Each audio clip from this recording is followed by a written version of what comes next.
बंदी छोड़ सतगुरु रामपाल जी परमेश्वर जी की जय हो।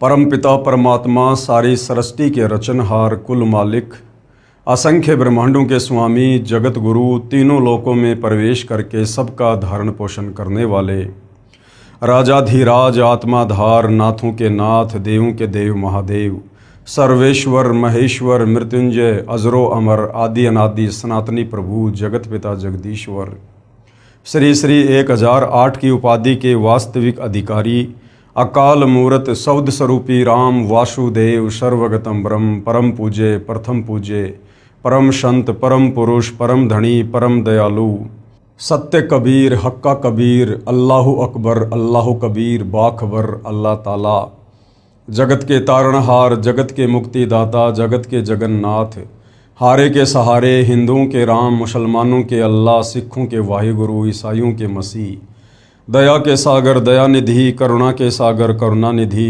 स्वयंभू परिभू संकट मोचन कष्ट हरण मंगल करण दुख भंजन अविगत कबीर निर्विकार निर्विषम परमात्मा अलय अलेख सतगुरु आदि अनादि सतगुरु असली मर्यादा पुरुषोत्तम असली राम असली कृष्ण असली घनश्याम असली मुरारी राजाओं के राजा महाराजाओं के महाराजा शहंशाहों के शहंशाह सम्राटों के सम्राट भगवानों के भगवान अल्लाहों के अल्लाह प्रभुओं के प्रभु मसीहाओं के मसीह सच्चे वाहिगुरु बाबाओं के बाबा पीरों के पीर सेठों के सेठ जगत सेठ सावड़सा सेठ सर्वगुण संपन्न अनंत कोटि कलाओं के स्वामी अनंत कोटि ब्रह्मांडों के नायक योगियों में महायोगी ध्यानियों में महाध्यानी सिद्धों में परम सिद्ध ज्ञानियों में तत्व ज्ञानी ब्रह्म ज्ञानी महाज्ञानी परम ज्ञानी सर्वश्रेष्ठ ज्ञानी विज्ञानी युवा कबीर समर्थ कबीर असमवात अमित ओजा सच्चे रहनुमा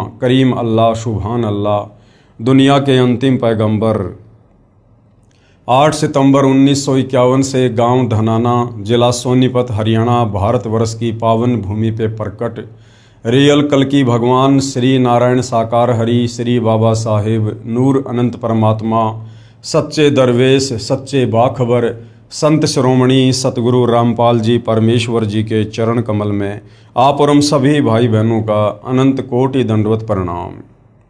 सत्साई भाई और बहनों, बहुत बड़ी दया बहुत बड़ी मेहर पूज्य गुरुदेव भगवान की परमेश्वर रामपाल जी की, जिनके शुभ आशीर्वाद से विशेष आशीर्वाद से उन्हीं के कर कमल से लिखित पवित्र पुस्तक ज्ञान गंगा के ऊपर वीडियो बनाने की श्रृंखला जारी है। इसी श्रृंखला में आज हमारा ये 11वें नंबर का वीडियो है। अभी तक यदि आपने इस पवित्र पुस्तक ज्ञान गंगा पर बन चुके पहले वाले वीडियो नहीं देखे हैं तो आपने अवश्य देखने चाहिए, क्योंकि किसी भी पुस्तक की भूमिका को पढ़े बिना समझे बिना हम आगे उस पुस्तक के विषय में नहीं जान सकते नहीं समझ सकते।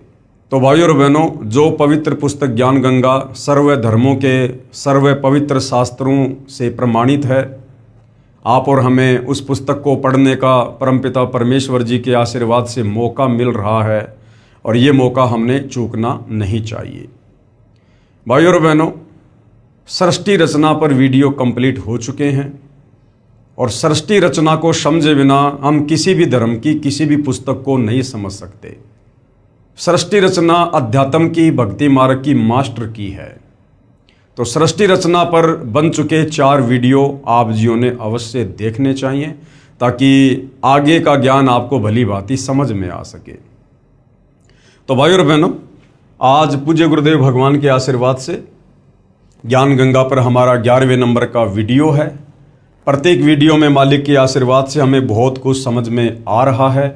हमारी रुचि भक्ति मार्ग में आगे से आगे बढ़ रही है और जब हम इस पवित्र पुस्तक को पूरा पढ़ लेंगे समझ लेंगे तो निश्चित तौर पर आप जी बगैर नाम दीक्षा के रह नहीं पाएंगे।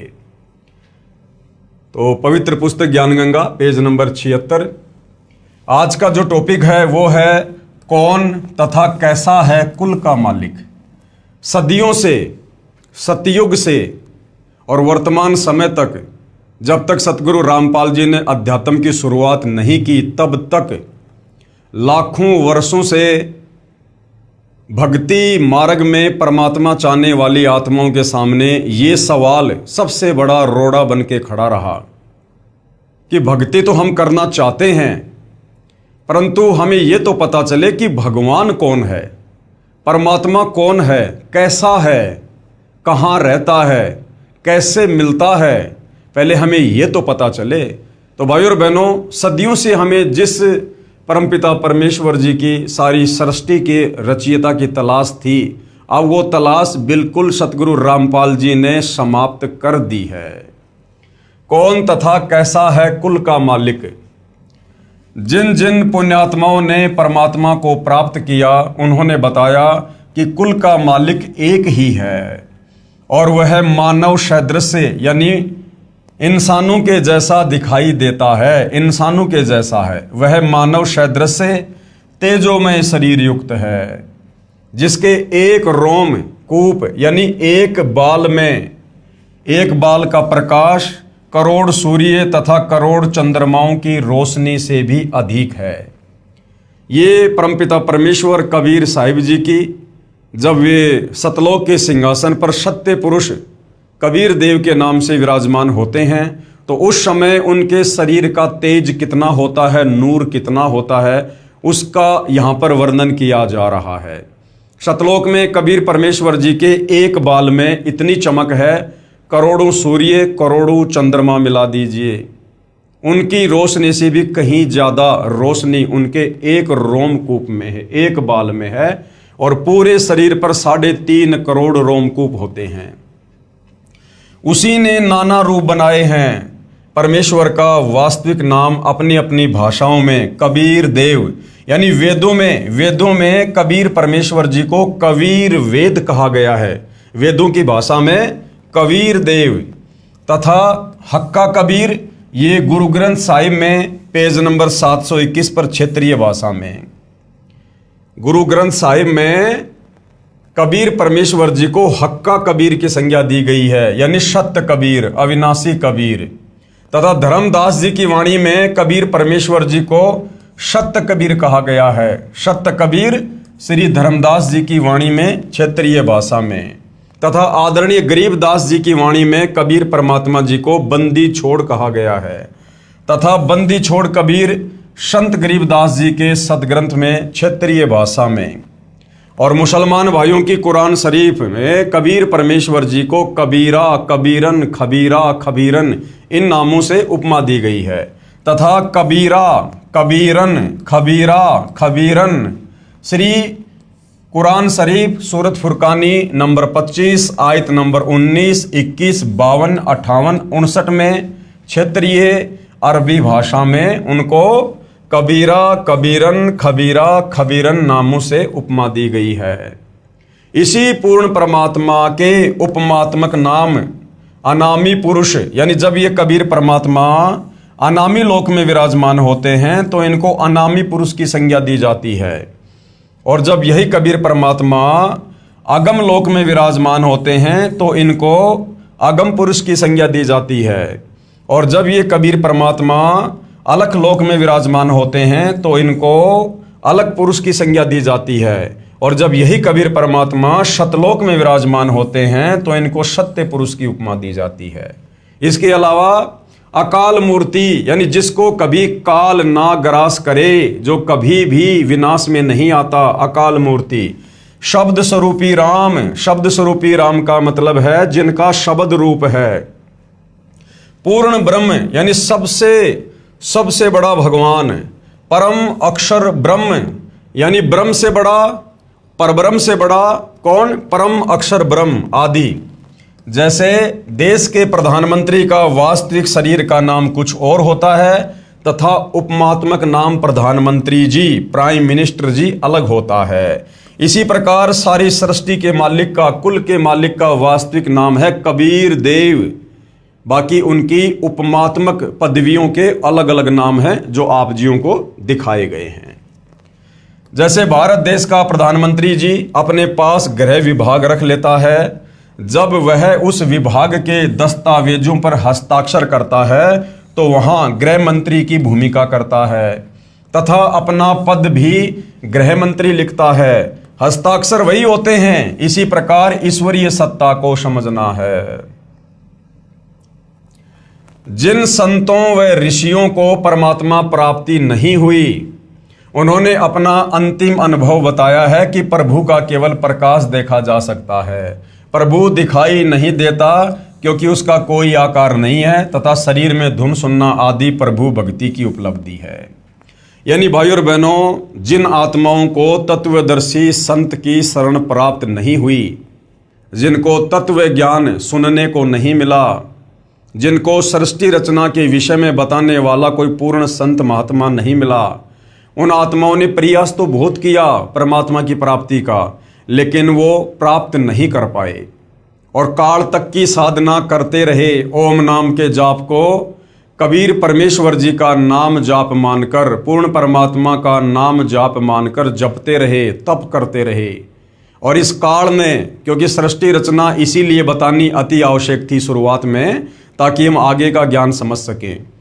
क्योंकि ये काल जिसको प्रतिदिन 1 लाख मानव शरीरधारी आत्माओं के, जीवों के सूक्ष्म शरीर से निकली वासना खाने का श्राप कबीर परमेश्वर जी की तरफ से लगा हुआ है, जिस कारण से इसकी मजबूरी हो गई किसी को भी दर्शन ना देने की। और इसने अपनी पत्नी दुर्गा और तीनों पुत्रों ब्रह्मा विष्णु महेश के माध्यम से अपनी पूरी व्यवस्था भोजन की कर रखी है।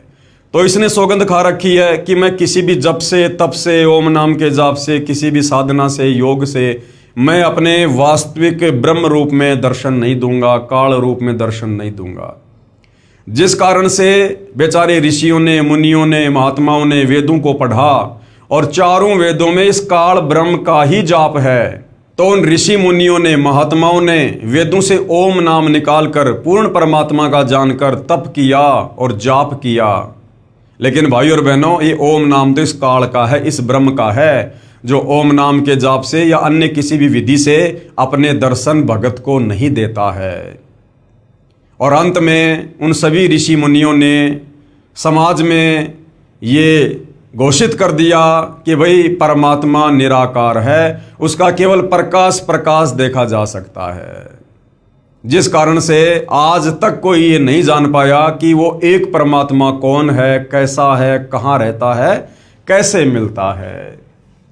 आओ विचार करें, जैसे कोई अंधा अन्य अंधों में अपने आप को आंखों वाला सिद्ध किए बैठा हो और कहता है कि रात्रि में चंद्रमा की रोशनी बहुत सुहावनी, मन भावनी होती है, मैं देखता हूं। अन्य अंधे शिष्यों ने पूछा कि गुरुजी चंद्रमा कैसा होता है? चतुर अंधे ने उत्तर दिया कि चंद्रमा तो निराकार है, वो दिखाई थोड़े दे सकता है।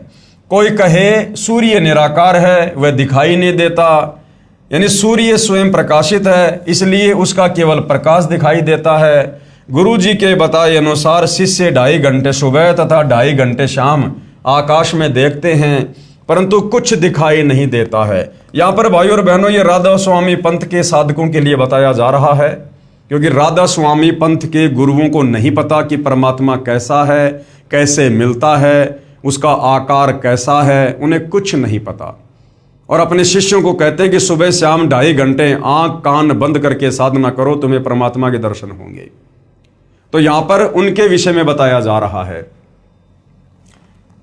गुरु जी के बताए अनुसार शिष्य 2.5 घंटे सुबह तथा 2.5 घंटे शाम आकाश में देखते हैं, परंतु कुछ दिखाई नहीं देता। स्वयं ही विचार विमर्श करते हैं कि गुरु जी तो सही कह रहे हैं, हमारी साधना पूरी 2.5 घंटे सुबह शाम नहीं हो पाती, इसलिए हमें सूर्य तथा चंद्रमा का प्रकाश दिखाई नहीं दे रहा, अर्थात हमें परमात्मा के दर्शन नहीं हो रहे। चतुर गुरु जी की व्याख्या पर आधारित होकर उस चतुर अंधे की ज्ञानहीन व्याख्या के प्रचारक करोड़ों अंधे ज्ञानहीन हो चुके हों, फिर उन्हें आंखों वाला यानी कोई तत्वदर्शी संत बताए कि सूर्य आकार में है भाई और उसी से प्रकाश निकल रहा है, इसी प्रकार चंद्रमा से प्रकाश निकल रहा है। नेत्रहीनों, चंद्रमा के बिना रात्रि में प्रकाश कैसे हो सकता है? यानी जिन साधकों ने, ऋषि मुनियों ने ये कहा कि केवल परमात्मा का प्रकाश देखा जा सकता है, तो परमात्मा ये चंद्रमा का, सूर्य का उदाहरण देकर समझा रहे हैं कि जिस प्रकार सूर्य के बिना सूर्य का प्रकाश नहीं हो सकता, चंद्रमा के बिना चंद्रमा का प्रकाश नहीं हो सकता, इसी प्रकार परमात्मा के बिना, भगवान के बिना उसका प्रकाश भी नहीं हो सकता। यदि प्रकाश है तो वो साकार है, लेकिन तुम्हें दिखाई नहीं दे रहा, ये तुम्हारी भक्ति की कमी है। कोई कहे कि ट्यूबलाइट देखी है, फिर कोई पूछे कि ट्यूब कैसी होती है जिसकी आपने रोशनी देखी है, उत्तर मिले कि ट्यूब तो निराकार है। निराकार होने के कारण दिखाई नहीं देती, केवल प्रकाश देखा जा सकता है। विचार करें, ट्यूब बिना प्रकाश कैसा। यदि कोई कहे कि हीरा स्वयं प्रकाशित होता है, फिर यह भी कहे कि हीरे का केवल प्रकाश देखा जा सकता है, क्योंकि हीरा तो निराकार है, वह दिखाई थोड़े देता है, तो वह व्यक्ति हीरे से परिचित नहीं है, फोकट का जोरी बना बैठा है। जो परमात्मा को निराकार कहते हैं, जो साधक, जो गुरुजन परमात्मा को निराकार कहते हैं कि परमात्मा दिखाई नहीं देता, परमात्मा का कोई आकार नहीं है, और साथ में ये भी कहते हैं तथा केवल प्रकाश देखना तथा धुन सुनना ही प्रभु प्राप्ति मानते हैं, वे पूर्ण रूप से प्रभु तथा भक्ति से अपरिचित हैं। जब उनसे प्रार्थना की कि कुछ नहीं देखा है तुमने, अपने अनुयायियों को भ्रमित करके दोषी हो रहे हो, न तो आपके गुरुदेव के तत्व ज्ञान रूपी नेत्र हैं और न ही आपको, इसलिए दुनिया को भ्रमित मत करो। इस बात पर सर्व ज्ञान रूपी नेत्रों के अंधों ने लठ उठा लिए कि हम तो झूठे, तू एक सच्चा। आज वही स्थिति सतगुरु रामपाल जी महाराज के साथ हो रही है। जब सतगुरु रामपाल जी सृष्टि रचना के माध्यम से तत्व ज्ञान के द्वारा धर्म शास्त्रों को दिखा दिखाकर लोगों को समझाते हैं, तो उन नादान धर्मगुरुओं के अज्ञान का रंग ज्यादा चढ़ा होने के कारण सतगुरु रामपाल जी के साथ वाद विवाद करते हैं कि हमारे गुरुजी तो सैकड़ों वर्षों से पंथ चला रहे हैं, हमारे पंथ में तो करोड़ों की संख्या में भगत हैं, और तुम तो अभी अभी भक्ति मार्ग में आए हो, तुम्हें क्या पता परमात्मा के बारे में, तुम क्या जानते हो भक्ति के बारे में। तो भाइयों और बहनों, इस विधि से तो आप कभी जिंदगी में परमात्मा के दर्शन नहीं कर पाओगे। अब इस विवाद का निर्णय कैसे हो कि किस संत के विचार सही हैं, किसके गलत हैं।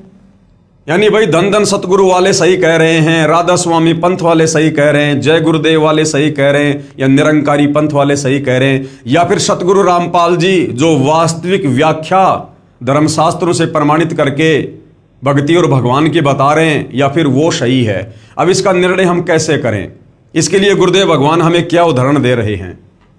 इस विवाद का निर्णय कैसे हो कि किस संत के विचार सही हैं और किसके गलत हैं।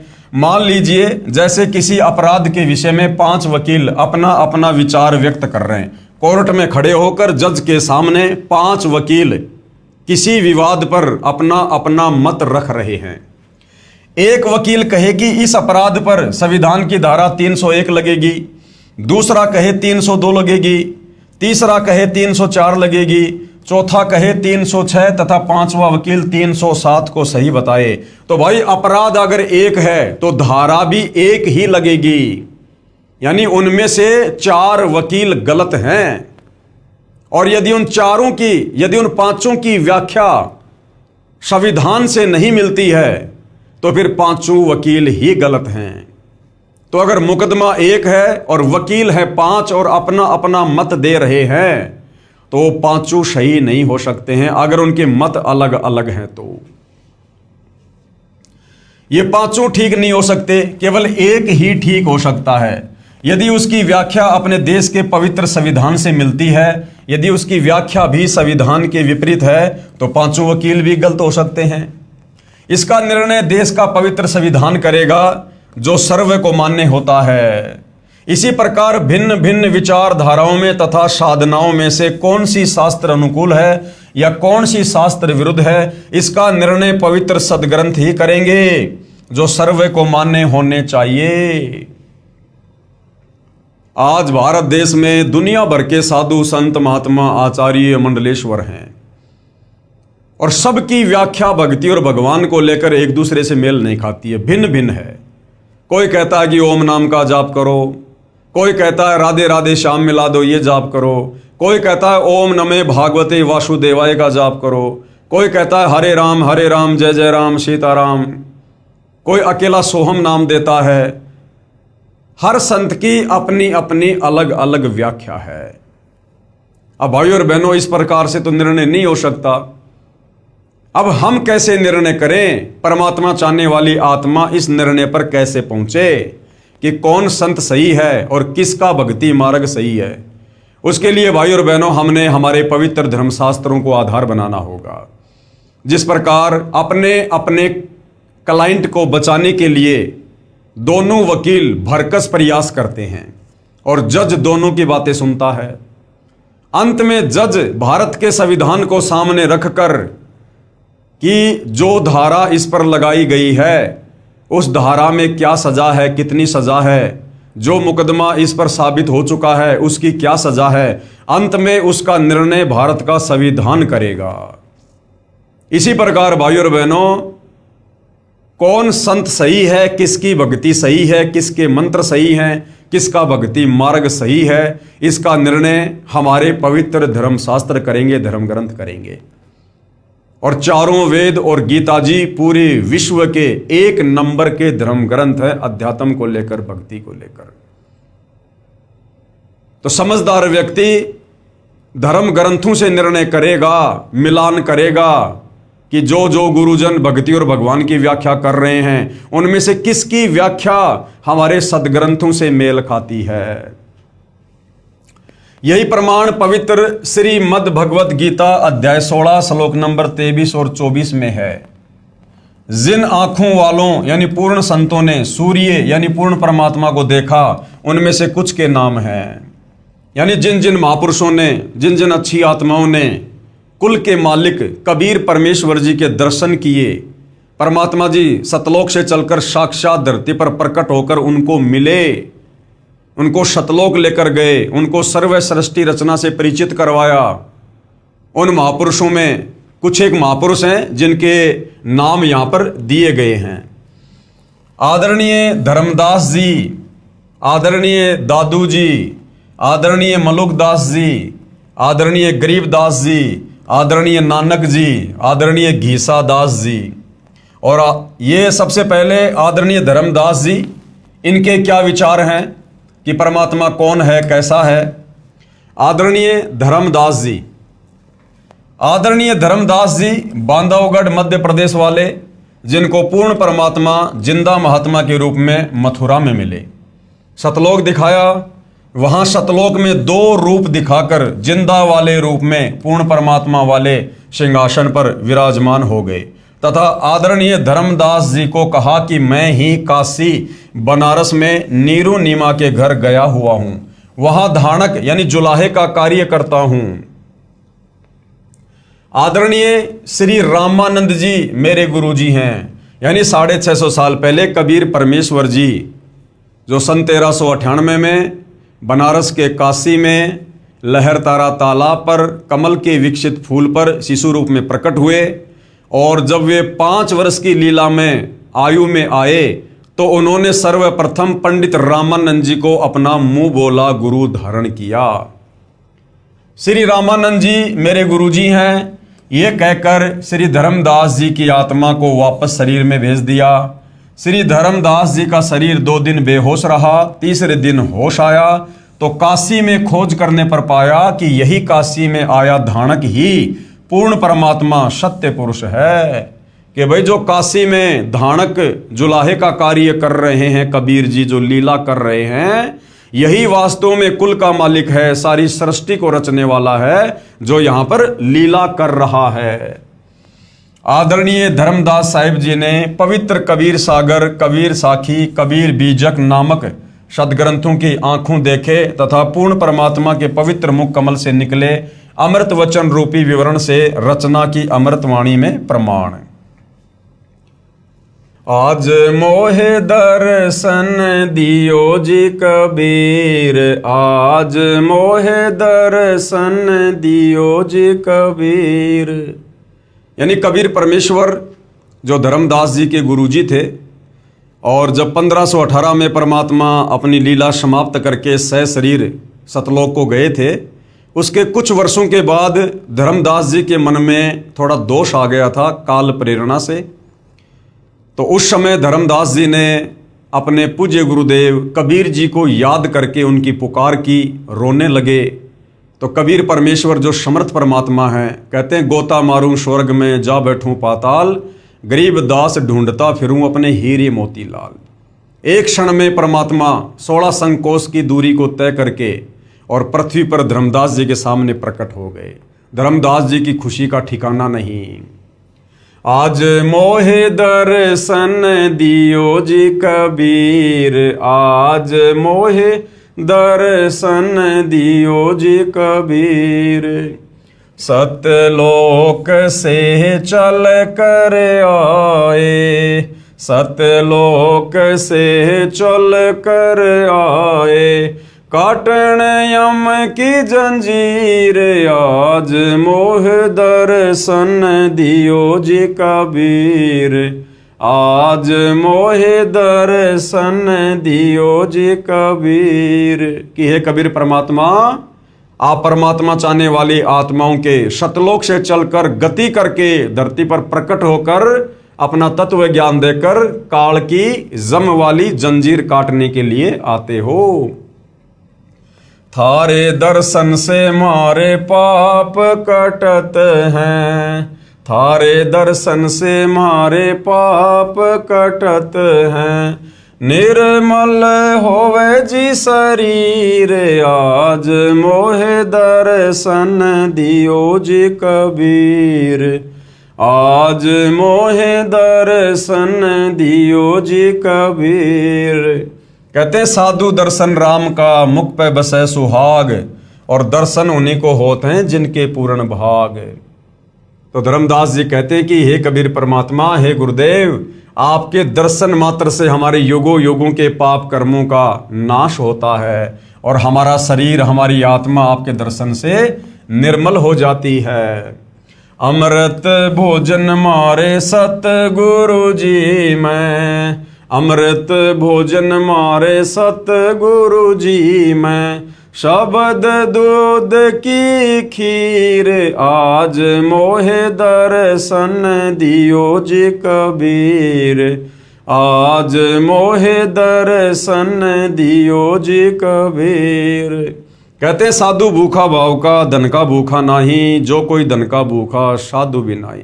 तो कबीर परमात्मा जी अपने भगत के भाव के भूखे हैं। हिंदू के तुम देव कहाए, हिंदू के तुम देव कहाए, मुसलमान के पीर, आज मोहे दर्शन दियो जी कबीर, आज मोहे दर्शन दियो जी कबीर। 650 साल पहले जब कबीर परमेश्वर जी आए थे और 120 वर्ष तक लीला में उम्र में यहाँ पर रहे थे, अपने तत्व ज्ञान का प्रचार किया और 64 लाख उनके शिष्य हुए थे। तो उन 64 लाख शिष्यों में हिंदू और मुसलमान दोनों ही उनके सेवक थे। दोनों दीन का झगड़ा छिड़ गया, दोनों धर्मों का झगड़ा छिड़ गया, टोहे ना पाए शरीर, आज मोहे दर्शन दियो जी कबीर, आज मोहे दर्शन दियो जी कबीर। यानी जब 650 साल पहले सन 1518 में 120 साल तक लीला करके कबीर परमात्मा मगर से सशरीर सतलोक को जा रहे थे, उस समय काशी नरेश वीर सिंह बघेल और मगर के नवाब बिजली खान पठान, जो दोनों ही कबीर परमात्मा जी के भगत थे, कबीर परमेश्वर जी के शरीर को लेकर आपस में मरने मारने की सोच बैठे थे कि एक बार कबीर जी शरीर छोड़ दे, सतलोक चले जाएं।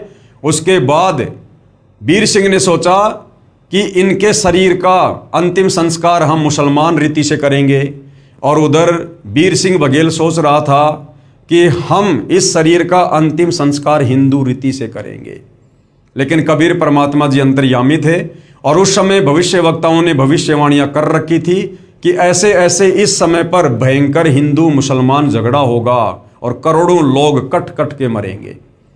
अंतर्यामी समर्थ कबीर परमात्मा जी ने ऐसी लीला करी, ऐसा खेल खेला, हिंदू मुसलमान कहाँ आपस में लड़ने झगड़ने की सोच रहे थे और आपस में गले लग लग के सगे भाइयों की तरह रो रहे हैं कि हम नादान गुरुदेव से इतना ज्ञान लेने के बाद और हमारी बुद्धि कहाँ जा रही थी, हम क्या कुछ अनर्थ करने का सोच रहे थे। तो कबीर परमेश्वर जी ने कहा था कि भाई मेरा शरीर तुमको नहीं मिलेगा, लेकिन उनको यकीन नहीं हो रहा था कि शरीर कहाँ जाएगा। तो कबीर परमेश्वर जी ने कहा कि मेरे शरीर की जगह तुम्हें जो भी वस्तु मिले भाई उसको आधा आधा बांट लेना, लड़ना झगड़ना मत। और कबीर परमेश्वर जब सतलोक गए, उसके बाद जब देखा वो चद्दर हटा के जहां पर वो लेटे हुए थे, तो शरीर के आकार में वहां पर फूल ही फूल थे, फूल ही फूल। और हिंदू मुसलमान दोनों ने आपस में आधे आधे बांट लिए। मुसलमानों ने वहां पर अपनी मजार वगैरह बना ली और हिंदुओं ने वहां पर मंदिर बना लिया। तो ये उस समय का ये वर्णन है कि दोनों धर्मों का झगड़ा छिड़ गया और टोए न पाया शरीर। वहां पर कबीर जी का शरीर नहीं मिला, सुगंधित फूल मिले जो दोनों ने आपस में बांट लिए थे। धर्मदास की अर्ज गोसाई, धर्मदास की अर्ज गोसाई, बेड़ा लंगइयो पर लेती रे आज, मोहे दर्शन दियो जी कबीर, आज मोहे दर्शन दियो जी कबीर। अंत में धर्मदास जी कह रहे हैं कि हे कबीर परमात्मा, हे मेरे मालिक, मुझ धर्मदास का बेड़ा पार लगा दियो, यानी काललोक से अपने दास को सतलोक में बैठा दियो। तो कहने का मतलब है वो कुल का मालिक कबीर परमात्मा है, वो सहशरीर है, मनुष्य दृश्य रूप में है। और आदरणीय धर्मदास जी को सतलोक से चलकर और मथुरा में मिले थे, उनको तत्व ज्ञान समझाया था, अपना शिष्य बनाया था। फिर धर्मदास जी को कबीर परमात्मा सतलोक लेकर गए, उनको सर्व व्यवस्था से, सृष्टि रचना से, सर्व ब्रह्मांडों से परिचित करवाया था। उसके बाद धर्मदास जी ने कबीर परमेश्वर की बहुत सारी महिमा की। उसके बाद भाइयों और बहनों, आदरणीय दादू जी अमृतवाणी में प्रमाण, कबीर परमेश्वर के साक्षी, जिस प्रकार आदरणीय धर्मदास जी को कबीर परमात्मा जिंदा बाबा के रूप में मथुरा में मिले थे सतलोक से चलकर, उसी प्रकार आदरणीय दादू जी को भी कबीर परमात्मा सतलोक से चलकर गति करके धरती पर प्रकट होकर जिंदा बाबा के रूप में मिले थे। और उसके बाद आदरणीय दादू जी की आत्मा को धर्मदास जी की तरह सतलोक लेकर गए, सर्व व्यवस्था से, सर्व ब्रह्मांडों से, सतलोक से परिचित करवाया। और फिर दादू जी ने किस प्रकार अटूट महिमा अपने गुरुदेव कबीर परमेश्वर जी की अपनी वाणियों के माध्यम से की। आदरणीय दादू जी जब 7 वर्ष के बालक थे तब पूर्ण परमात्मा यानी कबीर परमेश्वर जिंदा महात्मा के रूप में मिले तथा सतलोक ले गए। 3 दिन तक दादू जी बेहोश रहे। होश में आने के पश्चात परमेश्वर की महिमा की, आंखों देखी बहुत सी अमृतवाणी उच्चारण की। जिन मोकू निज नाम दिया सोए सतगुरु हमारे, दादू दूसरा कोई नहीं कबीर सिरजनहार। दादू जी कह रहे हैं जिस महापुरुष ने मुझे नाम दीक्षा दी, कहते हैं वही मेरा सतगुरु है। और दादू जी कह रहे हैं कि और कोई नहीं, वो खुद कबीर परमात्मा ही हैं जिन्होंने सारी सृष्टि को रचा है। जिन मोकू निज नाम दिया सोए सतगुरु हमारे, दादू दूसरा कोई नहीं कबीर सिरजनहार। दादू नाम कबीर की जय कोई लेवे ओट, उनको कबूला गए नहीं काल बजर की चोट। दादू जी कबीर परमेश्वर जी की महिमा से परिचित होने के बाद अपनी अमृतवाणी में कह रहे हैं कि यदि कोई कबीर परमेश्वर जी का नाम ले लेता है, उनकी शरण में आ जाता है, जब वे तत्वदर्शी संत के रूप में आते हैं, जय कोई लेवे ओट, ओट यानी उनसे नाम दीक्षा लेकर जब कोई उनकी शरण में आ जाता है, कहते हैं उसके बाद उनको कबूल लागे नहीं काल बजर की चोट। इस काल का षड्यंत्र, इस काल का जाल, इस काल की चोट उस भगत के ऊपर फिर नहीं लगती है, इस काल की पार नहीं बसाती है। दादू नाम कबीर का सुनकर कापे काल, नाम भरोसे जो नर चले होवे न बाका बाल। दादू जी कह रहे हैं जब कोई एक बार तत्वदर्शी संत रूप में आए हुए कबीर परमेश्वर जी का नाम ले लेता है तो कहते हैं फिर वो काल भी कांपता है उस भगत से, क्योंकि उसके पास कबीर जी का नाम होता है। जैसे वर्तमान में सतगुरु रामपाल जी की शरण में आने के बाद यदि कोई मर्यादा में रहकर भक्ति करता है तो काल उस भगत के निकट नहीं आ सकता। नाम भरोसे जो नर चले, जो भगत मर्यादा में रहकर नाम का सुमरण करता है, कहते हैं फिर उसका होवे न बाका बाल, काल उसका फिर कुछ नहीं बिगाड़ सकता। जो जो शरण कबीर के तर गए अनंत अपार, दादू गुण के ता कहे कहत न आवे पार। दादू जी कह रहे हैं मैं उस कबीर परमेश्वर की क्या महिमा करूं, उनकी शरण में आने के बाद तो अनंत आत्माएं काल के जाल से निकलकर सतलोक चली गई। कबीर करता आप है दूजा ना कोई, दादू पूर्ण जगत को भक्ति दृढ़ावे सोए। दादू जी कह रहे कि कबीर परमात्मा के अलावा कोई करता यानी कोई भगवान नहीं है, कोई करतार नहीं है।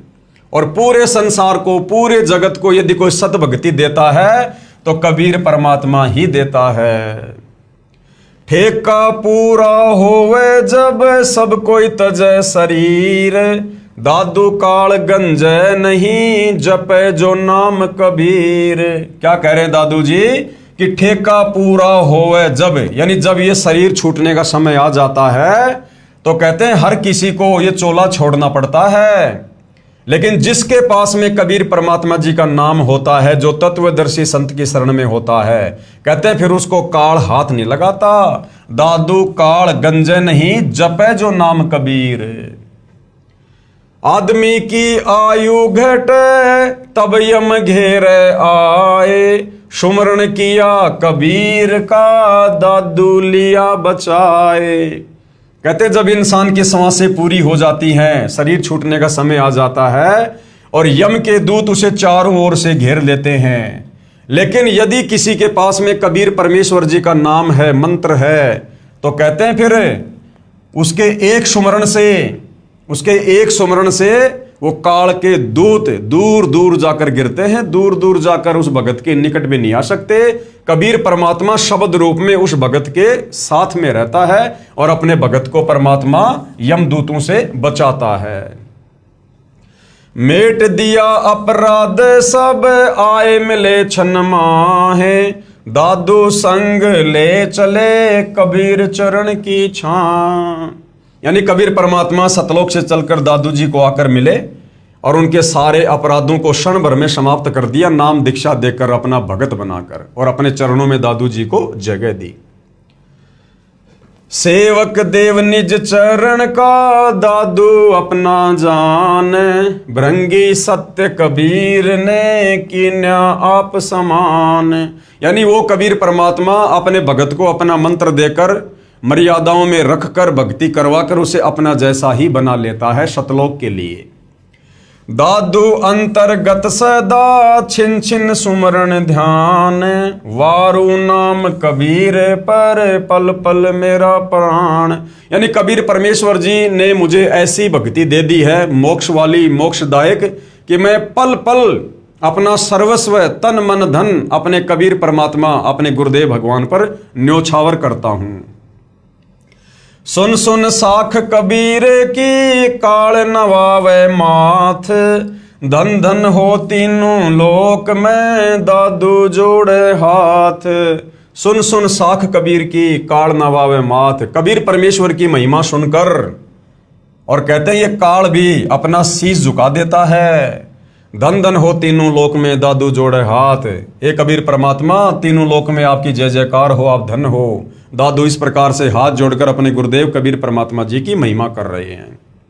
केहरी नाम कबीर का विषम काल गजराज, दादू भजन पर तापते भागे सुनत आवाज।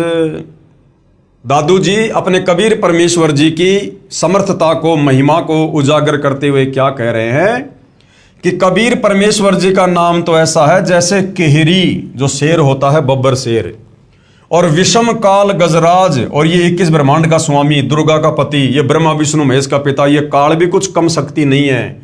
इसको समझो हाथियों का राजा गजराज, कबीर परमात्मा को समझो शेरों का राजा केहरी, और काल को समझो हाथियों का राजा गजराज। लेकिन जब कबीर परमेश्वर जी के नाम की बात आती है, कबीर परमेश्वर जी की समर्थता और महिमा की बात आती है, तो कहते हैं उनके भजन के प्रताप से, उनकी भक्ति के आगे कहते हैं ये काल भी ये दौड़ पड़ता है, भाग पड़ता है, ये टिक नहीं पाता है ये कबीर परमेश्वर जी के नाम के सामने। जिस प्रकार केहरी शेर के सामने हाथी लीद करके भाग लेता है, उस प्रकार कबीर परमेश्वर जी की महिमा के आगे, उनके नाम सुमरण के आगे ये काल दौड़ लेता है, भाग लेता है, टिक नहीं सकता है। पल एक नाम कबीर का दादू मन चितलाए, हस्ती के असवार को स्वान काल नहीं खाए। आगे और क्या महिमा की है दादू जी ने कबीर परमेश्वर जी की, कुल के मालिक की, कि पल एक नाम कबीर का, यदि मर्यादा में रहकर एक पल भी कबीर परमेश्वर जी का नाम जाप कर लिया जाए हैं, तो कहते हैं जैसे हस्ती के असवार को, हाथी पर बैठे व्यक्ति को जिस प्रकार से काल कोई हानि नहीं कर सकता, उसी प्रकार कबीर परमेश्वर जी के उपासक साधक को ये काल किसी प्रकार से कोई चोट नहीं पहुंचा सकता है। जिस प्रकार हाथी पर बैठे व्यक्ति को कुत्ता किसी भी प्रकार से नुकसान नहीं पहुंचा सकता है, उसी प्रकार कबीर परमेश्वर के भगत को जब वे तत्वदर्शी संत के रूप में धरती पर आते हैं, जैसे वर्तमान में सतगुरु रामपाल जी के नाम से आए हुए हैं, कहते हैं उनके उपासक को, सच्चे उपासक को, मर्यादित भगत को ये काल किसी भी प्रकार से चोट या हानि नहीं पहुंचा सकता। सुमरत नाम कबीर का कटे काल की पीर, दादू दिन दिन ऊंचे परमानंद सुख सीर। सुमरत नाम कबीर का कटे काल की पीर, यानी इस काल का बंधन कट जाता है, लक 84 योनि से भगत छूट जाता है, जन्म मरण की पीड़ा से दूर हो जाता है। जो कबीर परमेश्वर जी का नाम जब वे तत्वदर्शी संत के रूप में आते हैं, उनसे लेकर जो मर्यादा में रहकर सुमरण करता है, और कहते हैं दिन दिन हर दिन वो भक्ति मार्ग में आगे ही बढ़ता चला जाता है। दादू नाम कबीर की जो कोई लेवे ओट, तिनको कबूला गए नहीं काल बजर की चोट। और संत सब कूप हैं केते झरीता नीर, दादू अगम अपार है दरिया सत्य कबीर। यानी अध्यात्म में, भक्ति मार्ग में कबीर परमेश्वर जी का क्या रोल है। दादू जी कह रहे हैं कि जिस प्रकार एक तो कुआं है और एक बहुत बड़ी कोई दरिया है, तो कुएं में तो सीमित पानी होता है, हमारी थोड़ी बहुत आवश्यकता वो कुएं का पानी पूरी कर सकता है। पीने का पानी है, पशुओं के पीने का पानी है, थोड़ा बहुत और कोई काम में आ जाएगा। लेकिन यदि हमने बहुत बड़े क्षेत्र में कोई फसल करनी हो, पानी की बहुत ज़्यादा आवश्यकता हो, तो कहते हैं वो कुआं फिर वहाँ पर फैल हो जाएगा। तो ये जितने भी साधु संत महात्मा देवी देवता, ये जितने भी ब्रह्मा विष्णु महेश ब्रह्म परब्रह्म, इनकी क्षमता तो कुएं के जैसी है, अध्यात्म में कुएं के जैसी, जो केवल काम चलाऊ सरकार है। और वो कबीर परमेश्वर तो दरिया है, सागर असीमित। यानी उनकी शरण में आने के बाद फिर हमारे हर कार्य कबीर परमेश्वर जी के आशीर्वाद से सफल होते हैं। अब ही तेरी सब मिटे जन्म मरण की पीर, श्वास उसास सुमर ले दादू नाम कबीर। अब ही तेरी सब मिटे जन्म मरण की पीर, यानी जब से हम सतलोक से कबीर परमात्मा जी से बिछुड़कर अपनी गलती के चलते इस काल के साथ 21 ब्रह्मांडों में आए हैं, और असंख्य युगों से हम यहाँ पर जन्म मरण के कष्ट, लक 84 योनियों के कष्ट भोग रहे, उठा रहे हैं। तो दादू जी कहते हैं अब वो तेरी सारी पीड़ा मिट जाएगी, अभी तेरी सब मिटाए जन्म मरण की पीर। क्या करना पड़ेगा? जब कबीर भगवान तत्वदर्शी संत के रूप में आते हैं, उस समय उनसे वो श्वास वाला सतनाम का जाप ले ले और उसका सुमरण कर, तेरी सारी पीड़ा इसी जन्म में समाप्त हो जाएगी। तो भाई वर्तमान में इस पूरी धरती पर एकमात्र तत्वदर्शी संत सतगुरु रामपाल जी हैं, और वो श्वास का नाम केवल सतगुरु रामपाल जी के पास है। और इन्हीं से उपदेश लेने से वो नाम अपना कार्य करेगा, भगत की जन्म मरण की पीड़ को काटेगा। कोई सरगुण में रीझ रहा, कोई निर्गुण ठहराए, दादू गति कबीर की मोते कही ना जाए। जिन मोकू निज नाम दिया, सोए सतगुरु हमारे, दादू दूसरा कोई नहीं, वो कबीर सृजनहार। सारी सृष्टि का सृजनहार वो कबीर परमात्मा ही है। उसके बाद भाइयों और बहनों, आदरणीय मलुकदास जी, इनको भी आदरणीय धर्मदास जी और आदरणीय दादू जी की तरह कबीर परमात्मा जी सतलोक से चलकर धरती पर प्रकट होकर मिले थे। इनको अपना तत्व ज्ञान दिया, अपना शिष्य बनाया, इनको भी सतलोक दिखाया। और मलुकदास जी ने भी अपनी अमृतवाणी में कबीर परमेश्वर जी की कलम तोड़ महिमा की है। आदरणीय मलुकदास जी कबीर देव के साक्षी 42 वर्ष की उम्र में श्री मलुकदास साहिब जी को पूर्ण परमात्मा मिले तथा 2 दिन तक श्री मलुकदास जी अचेत रहे, यानी उनको सतलोक लेकर गए थे परमात्मा, नीचे उनका शरीर अचेत था। फिर निमन वाणी उच्चारण की, जपोरे मन साहेब नाम कबीर, जपोरे मन साहेब नाम कबीर। क्या कह रहे हैं मलुकदास जी कि हे भाई, हे मेरे मन, अगर काल के 21 ब्रह्मांडों से मुक्ति चाहिए, जन्म मरण से छुटकारा चाहिए, गधा कुत्ता शुअर बनकर उन महाकष्टों से छुटकारा चाहिए, तो कहते हैं कबीर परमेश्वर जी का नाम जाप कर ले। जब वे तत्वदर्शी संत के रूप में आते हैं, उनसे दीक्षा लेकर अपनी आत्मा का कल्याण करवा ले। जपोरे मन सतगुरु नाम कबीर, जपोरे मन साहेब नाम कबीर। एक समय गुरु बंसी बजाई कालंदरी के तीर, एक समय गुरु बंसी बजाई कालंदरी के तीर। सुर नर मुनि जन थक गए, रुक गया दरिया नीर, जपोरे मन साहेब नाम कबीर, जपोरे मन परमेश्वर नाम कबीर। अपने गुरुदेव की, कबीर परमात्मा की महिमा बताते हुए आदरणीय मलुकदास जी क्या कह रहे हैं? क्योंकि भाइयों और बहनों, ये मलुकदास जी पहले श्री कृष्ण जी यानी श्री विष्णु जी के उपासक थे, जब तक ये कबीर परमात्मा जी की शरण में नहीं आए थे। तो मलुकदास जी ने श्री कृष्ण जी की महिमा करते हुए और कबीर जी से कहा कि हे गुरुदेव, हे परमात्मा, श्री कृष्ण जी के विषय में हम सुना करते हैं कि वो ऐसे ही बांसुरी बजाया करते थे कि आसपास के पशु पक्षी भी उनकी बांसुरी की मधुर आवाज सुनने के लिए आ जाया करते थे। तो कबीर परमात्मा तो हर प्रकार से अपने भक्तों की शंका का समाधान करते हैं, निवारण करते हैं। तो कबीर परमात्मा जो मलुकदास जी के गुरुजी थे, उन्होंने कहा कि चल भाई, आज हम भी जमुना जी के किनारे और आपको बांसुरी बजा के दिखाते हैं। तो कबीर परमेश्वर जी ने ऐसे हाथ किया और ऊपर से बांसुरी उनके हाथ में आ गई। और कबीर परमेश्वर जी ने जब वो बांसुरी बजाई तो क्या व्याख्या की है फिर आगे?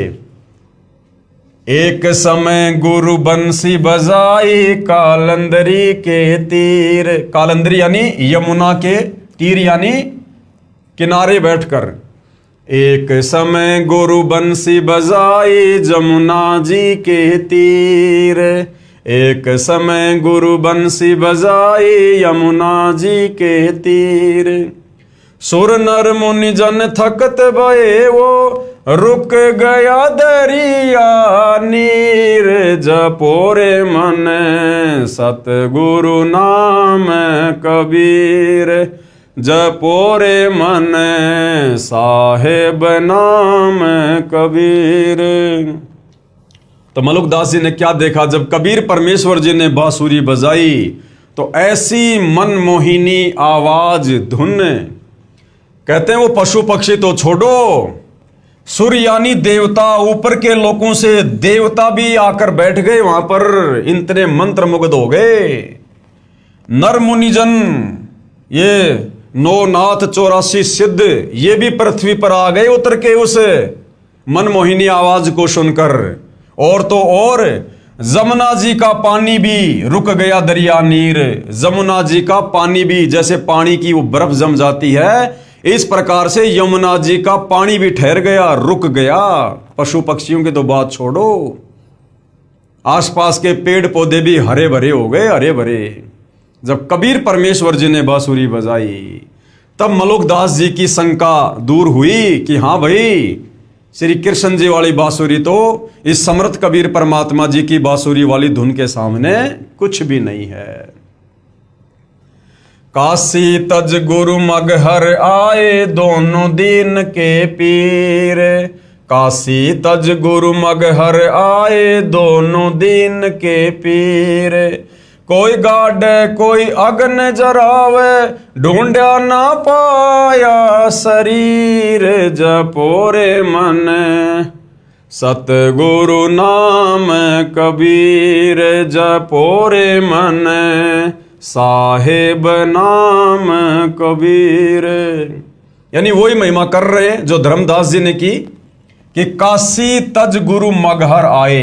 120 साल की उम्र में सन 1518 में जब परमेश्वर जी सतलोक जा रहे थे तो काशी से पैदल यात्रा करके और मगहर को आए।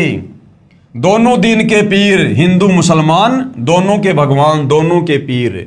और कोई गाड़े कोई अग्नि जरावे, यानी मगहर का नवाब वीर सिंह बघेल वो सोच रहा था कि कबीर जी जब शरीर छोड़ देंगे तो फिर इनके शरीर का अंतिम संस्कार हम मुस्लिम रीति रिवाज से करेंगे, हम इनको नीचे दबाएंगे। और कोई अग्नि जरावे, और वीर सिंह बघेल जो काशी का नवाब था वो सोच रहा था कि कबीर जी के शरीर छोड़ने के बाद हम इनके शरीर का अंतिम संस्कार हिंदू रीति रिवाज से करेंगे। तो कहते हैं परमात्मा ने ऐसा खेल खेला, ढूंढा ना पाया शरीर, उनका शरीर ही नहीं मिला। शरीर के आकार में सुगंधित फूल मिले जो दोनों ने आपस में बांट लिया। चार दाग से सतगुरु न्यारा अजरो अमर शरीर। चार दाग से सतगुरु न्यारा अजरो अमर शरीर। दास मलूक सलूक कहते हैं खोजो कसम कबीर। जपोरे मन साहेब नाम कबीर। जपोरे मन परमेश्वर नाम कबीर। मलुकदास जी ने क्या महिमा गाई अपने गुरुदेव की कि चार दाग से सतगुरु न्यारा। वो कबीर परमात्मा चार दाग में नहीं आता। जिस प्रकार से संसार के प्राणी 4 प्रकार से दाग को प्राप्त होते हैं हम अंतिम संस्कार के बाद। कोई जमीन में गाड़ता है, कोई अग्नि में जराता है, कोई पानी में बहा देता है, कोई ऊंचे स्थान पर डाल देता है। तो कहते हैं वो कबीर परमात्मा इस प्रकार से मृत्यु को प्राप्त नहीं होता। उनका तो अजरो अमर शरीर है, वो तो सह शरीर आते सह शरीर जाते हैं। और दास मलूक सलूक कहते हैं, यानी मलुकदास जी कह रहे हैं मैं अपने होशो हवास में कह रहा हूं, खोजो खशम कबीर। उस कबीर परमेश्वर की खोज कर लो। जब वे तत्वदर्शी संत के रूप में आते हैं उनसे उपदेश ले लो और अपनी आत्मा का कल्याण करवा लो, काललोक से बाहर निकल लो।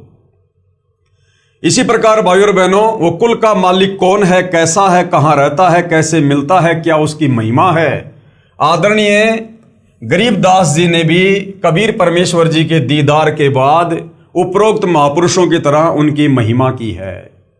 आदरणीय गरीबदास जी छुडानी जिला जज्जर हरियाणा वाले अपनी अमृतवाणी में ये प्रमाण देते हैं, प्रभु कबीर यानी कबीर देव के साक्षी। आदरणीय गरीबदास जी का आविर्भाव सन 1717 में हुआ तथा साहिब कबीर जी के दर्शन 10 वर्ष की उम्र में सन 1727 में नला नामक खेत में हुए तथा शतलोकवास सन 1778 में हुआ।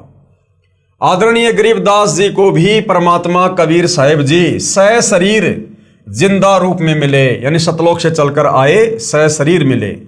आदरणीय गरीबदास जी अपने नला नामक खेतों में अन्य साथी ग्वालों के साथ गाय चरा रहे थे, जो खेत कबलाना गांव की सीमा से सटा है। ग्वालों ने जिंदा महात्मा के रूप में प्रकट कबीर परमेश्वर से आग्रह किया कि आप खाना नहीं खाते हो तो दूध ग्रहण करो, क्योंकि परमात्मा ने कहा था कि मैं अपने सतलोक यानी अपने गांव सतलोक से खाना खाकर आया हूं। तब परमेश्वर कबीर जी ने कहा कि मैं कुंवारी गाय का दूध पीता हूं। जो वेदों में परमेश्वर की महिमा लिखी है कि जब वो परमात्मा प्रत्येक युग में शिशु रूप में कमल के फूल पर प्रकट होता है तो उनके परवरिश की लीला कुंवारी गायों के दूध से होती है। बालक गरीबदास जी ने एक कुंवारी गाय को परमेश्वर कबीर जी के पास लाकर कहा कि बाबा जी, ये बिना ब्याई यानी ये कुंवारी है, ये कैसे दूध दे सकती है। तब कबीर देव यानी कबीर परमेश्वर जी ने कुंवारी गाय अर्थात बछिया की कमर पर हाथ रखा। अपने आप कुंवारी गाय अधन्या धेनु, वेदों में जिसको अधन्या धेनु यानी जो बिना धनाई होती है, उसके थनों से दूध निकलने लगा। पात्र भरने पर रुक गया। वह दूध परमेश्वर कबीर जी ने पिया तथा प्रसाद रूप में कुछ अपने बच्चे गरीबदास जी को पिलाया तथा सतलोक के दर्शन कराए। यानी गरीबदास जी की आत्मा को शरीर से निकालकर सतलोक लेकर गए। सतलोक में अपने दो रूप दिखाकर फिर जिंदा वाले रूप में कुल मालिक रूप में सिंहासन पर विराजमान हो गए तथा कहा कि मैं ही 120 वर्ष तक काशी में धानक जुलाहा रूप में रहकर आया हूं।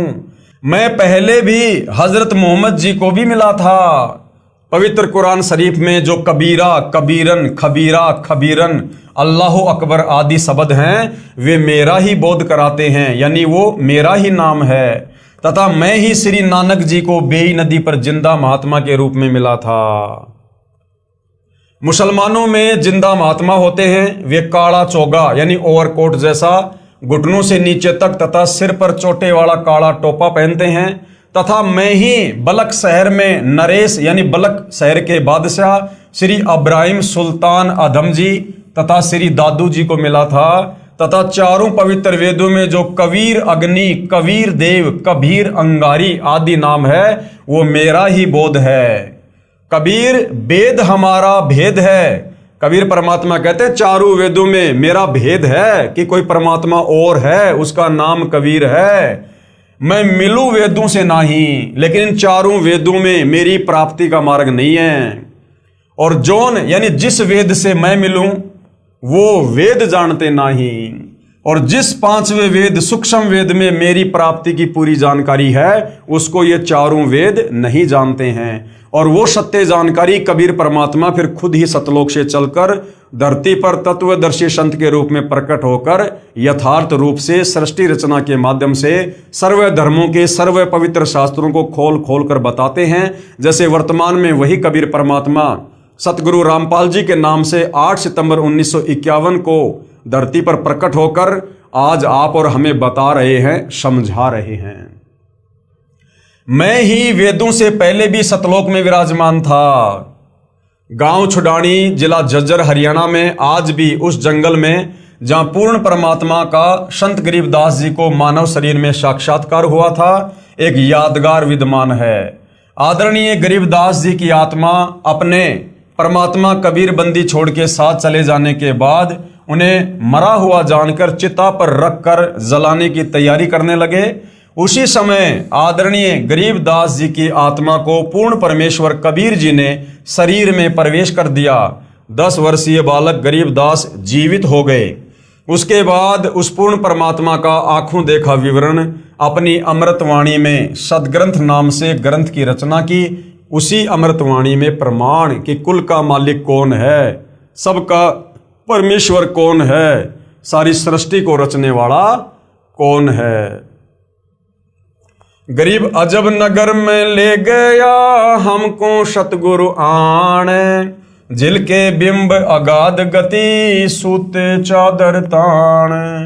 आदरणीय गरीबदास जी कबीर परमेश्वर का साक्षात्कार होने के बाद उन्होंने क्या महिमा की है कि दुनिया वालों परमात्मा कौन है, भगवान कौन है। अजब नगर में ले गया यानी मेरे शरीर से मेरी आत्मा को निकाल कर वो कबीर परमात्मा अजब नगर यानी सतलोक में ले गया। हमको सतगुरु आण यानी सतलोक से चलकर सतगुरु आए और मेरी आत्मा को शरीर से निकालकर वापस सतलोक ले गए। और जिलके बिंब अगाध गति यानी मैं सतलोक की क्या महिमा कहूं, वहां तो झिलमिल झिलमिल है, वहां का तो नजारा ही अलग है। हम सूते चादर ताण और सर्व ज्ञान से परिचित होकर, सर्व ब्रह्मांडों से परिचित होकर, और सूते चादर तान कर सोना, यानी निश्चिंत हो जाना कि भाई जो भक्ति हमें कबीर जी ने दे दी है, जिस भक्ति से हमारा मोक्ष होगा, कल्याण होगा, काल के लोक से छुटकारा होगा। और भाई हमने तो अपनी आंखों से सतलोक देख लिया और इस काल के सर्व ब्रह्मांडों को देख लिया, नरक को, स्वर्ग को, सब देख लिया। अब भाई हम निश्चिंत हो गए कि कबीर परमेश्वर की भक्ति से निश्चय हमें सतलोक मिलेगा, और अब हम अपनी भक्ति में लो लगाए हुए हैं।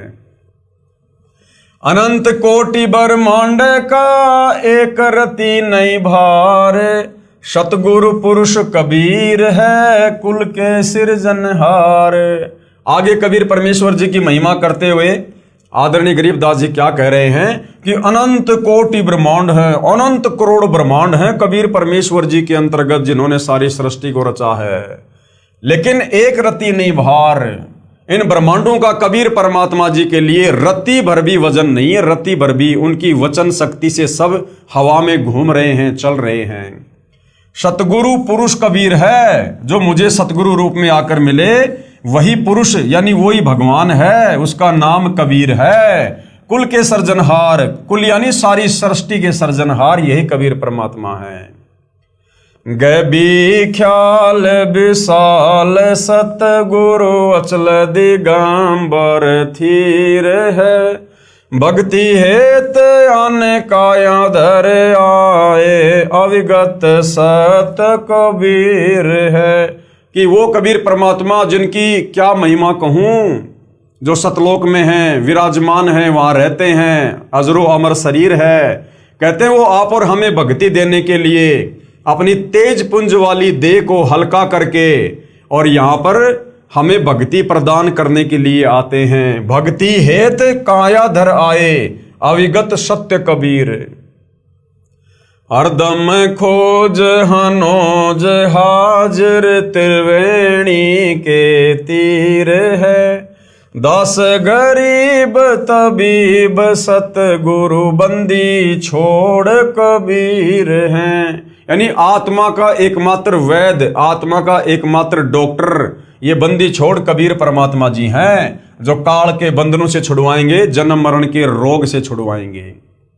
हम सुल्तानी नानक तारे दादू को उपदेश दिया, जात जुलाहा भेद न पाया काशी माहे कबीर हुआ। गरीब सब पदवी के मूल हैं, सकल सिद्धि हैं तीर, दास गरीब सतपुरुष भजो अविगत कला कबीर। यानी कबीर परमेश्वर जी के बराबर सिद्धि युक्त इस सृष्टि में अन्य कोई नहीं है और एकमात्र उन्हीं की भक्ति करनी चाहिए। जिंदा जोगी जगत गुरु मालिक मुर्शद पीर, दहु दिन झगड़ा मंडा पाया नहीं शरीर। यानी वो ही मगर वाली बात, जब कबीर परमात्मा सह शरीर सतलोक को जा रहे थे तो दोनों दिन यानी दोनों धर्म हिंदू मुसलमानों में आपस में झगड़ा होने वाला था, लेकिन ऐसी लीला की परमात्मा ने पाया नहीं शरीर, उनका शरीर नहीं मिला, शरीर के आकार के सुगंधित फूल मिले जो दोनों ने आपस में बांट लिए। गरीब जिसको कहते कबीर जुलाहा, सब गति पूर्ण अगम अगाहा। जिसको कबीर जुलाहा कहकर लोगों ने रिजेक्ट कर दिया था, वो तो सर्वगति पूर्ण है, वो तो अविगत परमात्मा है, सर्व का सर्जनहार है, उनकी महिमा तो अगम अगाध है। उपरोक्त वाणी में आदरणीय गरीबदास साहिब जी महाराज ने स्पष्ट कर दिया कि काशी वाले धानक यानी जुलाहे ने मुझे भी नामदान देकर पार किया। यही काशी वाला धानक ही सत्य पुरुष यानी पूर्ण ब्रह्म है, कबीर परमात्मा है। परमेश्वर कबीर ही सतलोक से जिंदा महात्मा के रूप में आकर मुझे अजब नगर यानी अद्भुत नगर सतलोक में लेकर गए, जहां पर आनंद ही आनंद है, कोई चिंता नहीं, जन्म मृत्यु नहीं, अन्य प्राणियों के शरीर में कष्ट आदि का शोक नहीं, क्योंकि वहां पर 84 लाख योनियां नहीं। इसी काशी में धानक रूप में आए सत्य पुरुष ने यानी कबीर जी ने भिन्न भिन्न समय में प्रकट होकर आदरणीय श्री अब्राहिम सुल्तान अधम तथा आदरणीय दादू जी व आदरणीय नानक जी को भी सतनाम देकर पार किया। वही कबीर देव जिसके एक रोमकूप में यानी एक बाल में करोड़ों सूर्य जैसा प्रकाश है तथा मानव सदृश शरीर है। अति तेजोमय अपने वास्तविक शरीर के ऊपर हल्के तेजपुंज का चोला यानी भद्रा वस्त्रा अर्थात तेजपुंज का शरीर डालकर हमें मृतलोक मनुष्य लोक में पृथ्वी लोक में आकर मिलते हैं, क्योंकि उस परमेश्वर के वास्तविक स्वरूप के प्रकाश को चरम दृष्टि सहन नहीं कर सकती। उस परमेश्वर के वास्तविक तेज को, नूर को, जिनके एक बाल में करोड़ों सूर्य जितना प्रकाश है, हमारी ये चरम दृष्टि, ये आंखें सहन नहीं कर सकती। भाई और बहनों, गर्मी के समय में, दोपहर के समय में ये जो सूर्य होता है, हम इसकी तरफ भी 5 सेकंड लगातार बड़ी मुश्किल से देख पाते हैं।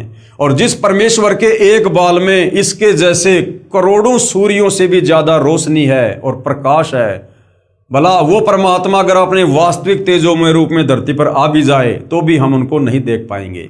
यहां पर भाई और बहनों, हम अपनी इस चरम दृष्टि से यहाँ जो भूत प्रेत वगैरह सूक्ष्म रूप में घूमते रहते हैं, हम उनको नहीं देख पाते। उस कबीर परमेश्वर को हम कैसे देख पाएंगे?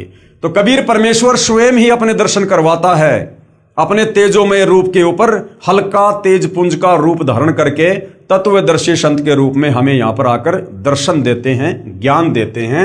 जैसे वर्तमान में सतगुरु रामपाल जी के रूप में उनके नाम से यहाँ पर विद्यमान है।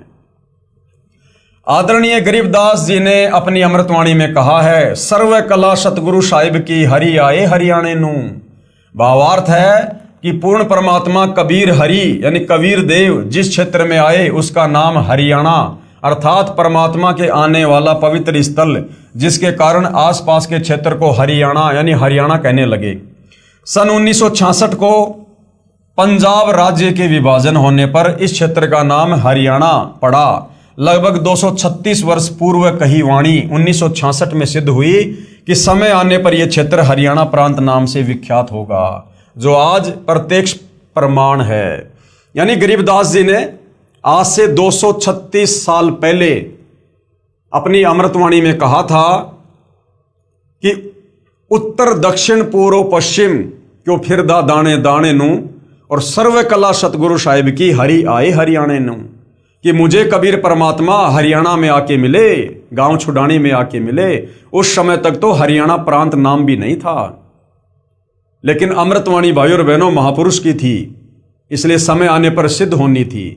सन 1966 में पंजाब से अलग होकर हरियाणा प्रांत अलग बना और वो वाणी 236 साल बाद फिर सत्य साबित हुई, जो आज प्रत्यक्ष प्रमाण है। इसलिए गुरु ग्रंथ साहिब पेज नंबर 721 पर अपनी अमृतवाणी महिला 1 में श्री नानक जी ने कहा है कि हक्का कबीर करीम तू बे परवरदिगार, नानक बोगोयद जनु तूरा तेरे चाकरा पखाक।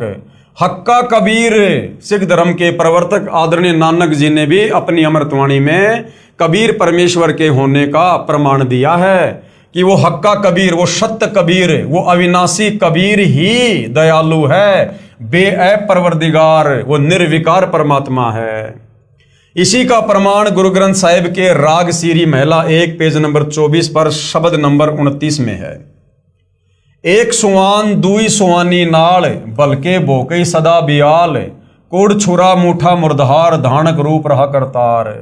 यानी वो कबीर परमात्मा काशी में धानक रूप में आए, जुलाहे की भूमिका की। मैं पति की पंदी न करनी की कार, ऊ बिगड़े रूप रहे बिकराल, तेरा एक नाम तारे संसार में एहो आस एहो आधार। मुख निंदा आख्या दिन रात, पर घर जो ही नीच मनाती, काम क्रोध तन वशय चंडाल, धानक रूप रहा करतार, धानक रूप रहा करतार। फाई सुरत मलुकी वेश, उठ अगवाड़ा ठग्गी देश, खरा सियाणा बहुता बार, धानक रूप रहा करतार, धानक रूप रहा करतार। यानी वो सारी सृष्टि का करतार भगवान वो काशी में धानक रूप में आया। मैं कित्ता न जाता हराम खोर, ऊंकियां मुंह देसा दुष्ट चोर, नानक नीच कहे विचार, और धानक रूप का रहा करतार, धानक रूप रहा करतार। यानी कबीर परमात्मा ही कुल का मालिक है, सारी सृष्टि का सर्जनहार है, जो 650 साल पहले 120 साल जुलाहे की भूमिका करके, धानक की भूमिका करके और सह शरीर सतलोक चले गए। ये तमाम महापुरुष जो आज विश्व विख्यात हैं, ये सब उस परमेश्वर के होने का, सह शरीर होने का, समर्थ होने का अपनी अमृत वाणियों में ये प्रमाण दे रहे हैं। तो आज आप और हमें भी किसी प्रकार का कोई संशय नहीं होना चाहिए कि सारी सृष्टि का सृजनहार, कुल का मालिक कबीर भगवान है। वो सतलोक में रहता है, मानव सदृश्य है, और उसी की भक्ति जब वे तत्वदर्शी संत के रूप में आते हैं तो उन्हीं की शरण प्राप्त करके हम काल के जाल से, जन्म मरण के चक्कर से, लक 84 योनियों की पीड़ा से, तपतशिला के कष्ट से बाहर निकलकर सतलोक जा सकते हैं। गुरु ग्रंथ साहिब राग असवारी महिला 1 के कुछ अंश है। साहिब मेरा एक को है, यानी परमात्मा भाई केवल एक ही है। एक को है भाई, एक को है। आपे रूप करे बहुबाती, वो खुद ही अपने बहुत सारे भिन्न भिन्न रूप बनाकर आत्माओं को ज्ञान समझाता है। नानक बपूड़ा एवं कहे, जो तिन किया सो सचू थिया, अमृत नाम सतगुरु दिया। पूरे गुरु ते गति मति पाई, बूढ़त जगू देखिया तऊ डरी भागे। सतगुरु राखे से बड़ भागे, नानक गुरु की चरणों लागे। मैं गुरु पूछिया अपना साचा विचारी राम। Page number 439 Guru Granth Sahib. उपरोक्त अमृतवाणी में श्री नानक जी स्वयं स्वीकार कर रहे हैं कि साहिब यानी प्रभु यानी भगवान एक ही है, तथा उनका यानी श्री नानक जी का कोई मनुष्य रूप में वक्त गुरु भी था, जिसके विषय में कहा है कि पूरे गुरु से तत्व ज्ञान प्राप्त हुआ, तथा मेरे गुरु जी ने मुझे अमृत नाम यानी अमर मंत्र अर्थात पूर्ण मोक्ष करने वाला उपदेश नाम मंत्र दिया। वही मेरा गुरु नाना रूप धारण कर लेता है, अर्थात वही सत्य पुरुष है, वही जिंदा रूप बना लेता है, वही धानक रूप में भी काशी नगर में विराजमान होकर आम व्यक्ति अर्थात भगत की भूमिका कर रहा है। क्योंकि नानक जी कबीर जी के समकालीन थे, इसलिए नानक जी कह रहे हैं कि वो कबीर परमात्मा भिन्न भिन्न रूप धारण करके, और 650 साल पहले यानी नानक जी के समय में नानक जी कह रहे हैं कि वो वर्तमान में काशी में, बनारस में एक भगत की भूमिका भी कर रहा है। शास्त्र विरुद्ध पूजा करके सारे जगत को जन्म मृत्यु व कर्म फल की आग में जलते देखकर जीवन व्यर्थ होने के डर से भागकर मैंने गुरुजी के चरणों में शरण ली। नानक जी स्वीकार कर रहे हैं कि जब मुझे ये तत्व ज्ञान हुआ कबीर जी के माध्यम से, जो कबीर जी मुझे बेई नदी पर मिले और नानक जी की आत्मा को शरीर से निकालकर सचखंड लेकर गए, फिर 3 दिन के बाद वापस छोड़ा। उसके बाद नानक जी बनारस गए, काशी में गए, जहाँ पर कबीर जी जुलाहे का काम कर रहे थे, खड्डी बुन रहे थे, और उससे पहले नानक जी सतलोक में उसी परमात्मा को देख कर आ गए थे। तो नानक जी ने जाते ही अपने आप को उनके चरणों में समर्पित कर दिया और उपदेश प्राप्त किया।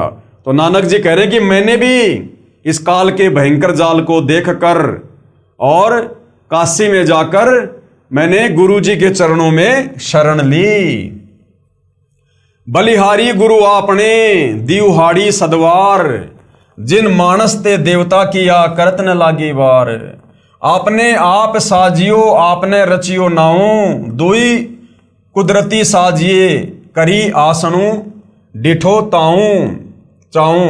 दाता करता आप तू तुसी देवई करही पछाऊ। तू जानोई समझे दे ले सही जिंद कवाऊ, करी आसनु डिठो चाऊं। भावार्थ है कि पूर्ण परमात्मा जिंदा का रूप बनाकर बेई नदी पर आए अर्थात जिंदा कहलाए, तथा स्वयं ही 2 दुनिया, ऊपर शतलोक आदि तथा नीचे ब्रह्म व परब्रह्म के लोक को रचकर ऊपर शतलोक में आकार में आसन पर बैठकर चाव के साथ अपने द्वारा रचित दुनिया को देख रहे हैं। तथा आप ही स्वयंभू अर्थात माता के गर्भ से जन्म नहीं लेते, स्वयं प्रकट होते हैं। कौन? कबीर परमात्मा। यही प्रमाण पवित्र यजुर्वेद अध्याय 40 मंत्र 8 में है कि कबीर मनीषी स्वयंभू परिभू व्यवधाता।